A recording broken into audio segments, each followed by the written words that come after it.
इस वक्त बड़ी खबर आपको बता दें, रूस की सेना ने दावा यह किया है कि उसने ज़ापोरिजिया में उसकी एक यूनिट पर बड़ा हमला करने आई यूक्रेन की सेना के काफिले को पूरी तरीके से तबाह कर दिया है। रूस के मुताबिक उसकी सेना की एक यूनिट पर हमले के लिए यूक्रेन की सेना की 2 बटालियन भेजी गई, जिनमें कई टैंक, बख्तबंद गाड़ियां और सैकड़ों सैनिक शामिल रहे। लेकिन यूक्रेन की सेना का ये काफिला रूस के ड्रोन की नजरों से नहीं बच सका और ड्रोन से सटीक जानकारी मिलते ही रूस की सेना ने जोरदार हमला बोल दिया। रूस ने यूक्रेन की सेना के काफिले पर आसमान और जमीन दोनों तरफ से भीषण हमला किया। ड्रोन से गिराए गए बमों ने यूक्रेन की सेना के टैंकों और बख्तबंद गाड़ियों को एक एक करके नेस्तनाबूद करना शुरू कर दिया। जैसे ही ड्रोन से गिराए गए बम अपने निशाने पर लगते, वो आग के एक गोले में बदला दिखाई देता। जबकि रूसी सेना के टैंक से बरसाए गए गोलों ने भी यूक्रेन की सेना में खलबली मचा दी। तस्वीरों में दिखाई दिया कि जिस इलाके में यूक्रेन की सेना पर यह हमला बोला गया, वहां छिपने की कोई जगह मौजूद नहीं थी। और यही वजह रही कि खुले में मौजूद यूक्रेन की सेना के टैंक और सैनिक रूसी सेना के ड्रोन और टैंकों का शिकार बनते रहे। ड्रोन से ली गई हमले की तस्वीरों में वहां एक बड़े इलाके में जगह जगह तेज धमाकों के बाद धुएं का गुब्बार उठता दिखाई दिया, जबकि हमले के बाद की तस्वीरों में यूक्रेन की सेना के कई टैंक और बख्तबंद गाड़ियां बुरी तरह जली और टूटी फूटी नजर आईं। कई टैंकों के तो परकच्चे उड़ गए। रूस ने इस हमले का वीडियो जारी करके दावा किया है कि उसने यूक्रेन की सेना के 26 टैंक तबाह कर दिए और यूक्रेन के करीब 100 सैनिक को मार गिराया। अफगानिस्तान के पंशीर प्रांत में जारी जंग में तालिबान के कई लड़ाके ढेर हो गए, जिसका वीडियो भी सामने आया। ये लड़ाई तालिबानी लड़ाकों और एनआरएफ यानी नेशनल रेजिस्टेंस फ्रंट के बीच करीब 1 हफ्ता पहले शुरू हुई थी। उसी इलाके पंशीर में जहां पिछले साल अफगानिस्तान में सरकार बनाने के बाद तालिबान को कब्जा जमाने में सबसे ज्यादा वक्त लगा था। और अब वहां जब जंग शुरू हुई तो उसमें तालिबान के कई लड़ाके हमेशा के लिए गहरी नींद में सो गए। जो वीडियो सामने आया उसमें दिखा कि पंशीर को आजाद कराने में जुटे एनआरएफ ने तालिबानी लड़ाकों को चारों तरफ से घेर लिया। जब वो अपनी हरकतों से बाज आते नहीं दिखे तो उन पर गोलियों की बरसात की गई। चारों तरफ से पहाड़ों से घिरे उस इलाके में कुछ ही देर में जंग इतनी भीषण हो गई कि वो पूरा इलाका गोलियों की तड़तड़ाहट से गूंज उठा। बताया गया कि तालिबान ने भी इस बात की पुष्टि की कि इस जंग में उसका एक कमांडर और कुछ लड़ाके मारे गए। दिल्ली सरकार ने पानी की समस्या के लिए हरियाणा सरकार को जिम्मेदार ठहराया। दिल्ली सरकार ने पानी की समस्या के लिए हरियाणा को जिम्मेदार ठहराया। मंत्री सत्येंद्र जैन ने आरोप लगाया कि हरियाणा सरकार दिल्ली के लिए पानी का उचित हिस्सा नहीं छोड़ रही है, लेकिन हरियाणा के मुख्यमंत्री ने इन आरोपों को खारिज कर दिया। दिल्ली की यमुना नदी के अंदर जो पानी आता है हरियाणा की ओर से, वो पानी का लेवल 669 फीट रह गया, 5.5 फीट पानी का लेवल कम हो गया है। जितना भी वो इस विषय पर झूठ बोल करके और फर्जी आंकड़े देकर के राजनीति करते हैं, ये दुर्भाग्यपूर्ण है। कर्नाटक की राजधानी बेंगलुरु में जोरदार बारिश के बाद कई इलाकों में पानी भर गया। इस वजह से लोगों को काफी दिक्कतों का सामना करना पड़ा।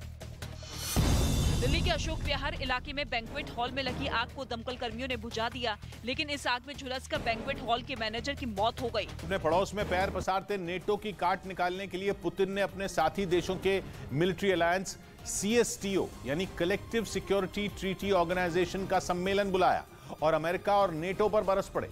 स्वीडन और फिनलैंड जैसे रूस के पड़ोसियों ने भी नेटो के सदस्य बनने का ऐलान कर दिया है, जिसके बाद से ही रूस आग बबूला है और वो बार बार दोनों देशों को धमकी दे रहा है। यहां तक कि रूस उन्हें अपने परमाणु हथियारों का डर भी दिखा चुका है। उसी कड़ी में पुतिन एक बार फिर अमेरिका और नेटो पर टूट पड़े और चेतावनी दी कि अगर नेटो ने स्वीडन और फिनलैंड का मिलिट्री इंफ्रास्ट्रक्चर बढ़ाया तो फिर रूस से भी उसे करारा जवाब मिलेगा। सोवियत संघ का हिस्सा रहे 6 देशों की सदस्यता वाले CSTO के सम्मेलन में पुतिन ने कहा कि रूस को फिनलैंड और स्वीडन से कोई दिक्कत नहीं है, इसलिए उनके नेटो से जुड़ने पर रूस को सीधा खतरा नहीं है, लेकिन अगर इस इलाके में मिलिट्री इंफ्रास्ट्रक्चर का विस्तार हुआ तो हम जरूर जवाब देंगे।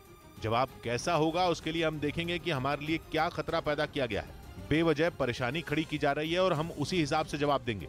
मॉस्को में हुए CSTO के इस सम्मेलन की टाइमिंग बेहद अहम है।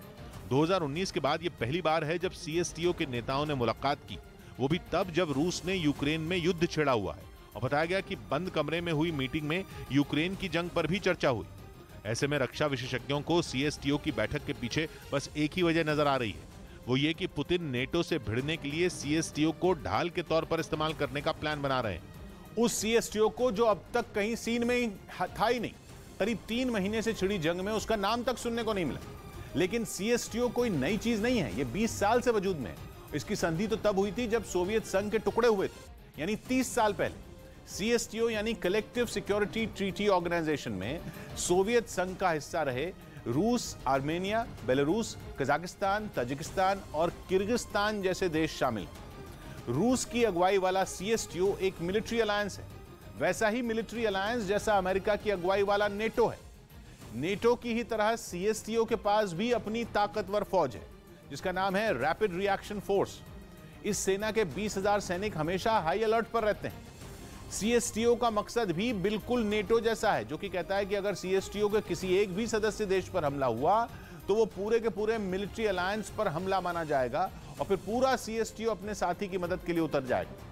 रूस इस सीएसटीओ को मध्य एशिया में अपनी पकड़ मजबूत करने के एक हथियार के तौर पर इस्तेमाल करता है। इसके तहत वो बाकी सदस्य देशों के यहाँ अपने सैन्य ठिकाने बनाए हुए हैं और तो और वो वहाँ किसी दूसरे देश के मिलिट्री बेस के खिलाफ वीटो भी कर सकता है। बदले में रूस सीएसटीओ के सदस्यों की सेनाओं को ट्रेनिंग देता है, उन्हें डिस्काउंट पर हथियार बेचता है। सीएसटीओ के सदस्य आपस में युद्ध अभ्यास भी करते हैं ताकि अपने दुश्मन का काम तमाम कर सकें। लेकिन एकता का दम भरने वाले सीएसटीओ के सम्मेलन में फूट भी देखने को मिली। हुआ यह कि पुतिन के दोस्त और बेलारूस के राष्ट्रपति अलेक्जेंडर लुकाशेंको सीएसटीओ के बाकी सदस्य देशों पर ही बिफर गए।